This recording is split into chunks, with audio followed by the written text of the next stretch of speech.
2 minute में बताता हूँ कैसे बड़े बड़े ज्वेलरी शोरूम आप लोगों को खुलेआम लूट रहे हैं। मेकिंग चार्जेस के नाम पर 5 से 20% तक का गोल्ड ज्वेलरी का मेकिंग चार्ज ले लेते हैं। सिल्वर पर तो 15 से 35% तक का मेकिंग चार्ज लेते हैं। डायमंड पर तो 70% तक का मेकिंग चार्ज लेते हैं। प्लेटिनम का भी यही हाल है।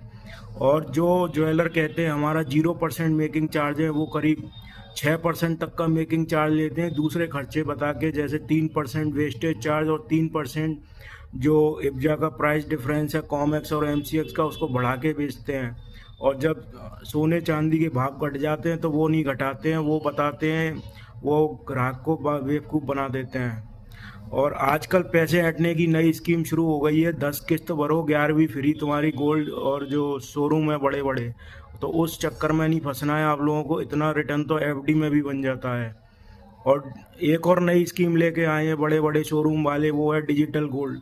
तो डिजिटल गोल्ड पर 3% जीएसटी लग जाता है, उसको भी कोई लेने की ज़रूरत नहीं है आप लोगों को। उससे अच्छा गोल्ड और सिल्वर का ईटीएफ है। और ईटीएफ में भी सिर्फ ईटीएफ लेना है, ईटीएफ फंड ऑफ फंड नहीं लेना है आपको। और दूसरा तरीका है बेवकूफ़ बनाने का, वो है बायबैक और एक्सचेंज स्कीम द्वारा, जिसमें बताया जाता है कि अगर गोल्ड तुमने 3 बार एक्सचेंज कर दिया तो गोल्ड की वैल्यू जीरो। इतना मतलब मेकिंग चार्ज हाई है। और ज्वेलरी कंपनी के प्रॉफिट पिछले 10 साल में 10 गुना तक बढ़ गए हैं। मेरी इन्फॉर्मेशन अगर अच्छी लग रही तो लाइक शेयर कमेंट सब्सक्राइब ज़रूर कर लीजिए।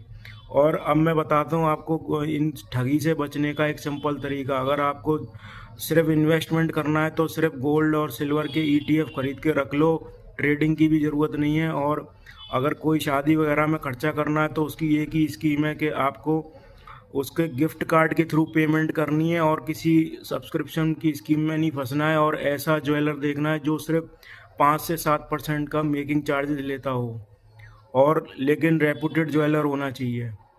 और कमेंट करके बताओ कि दुनिया का सबसे बड़ा ज्वेलर कौन है। मेरा वीडियो पसंद आ रहा है तो ऐसे ही देखते रहिए, सब्सक्राइब कर लीजिए। और ईटीएफ में आगे के वीडियो में बताऊंगा कि सिल्वर और गोल्ड के ईटीएफ में कैसे इन्वेस्ट करना है, और किस प्राइस मूवमेंट पे करना है, किस प्राइस पॉइंट पे करना है।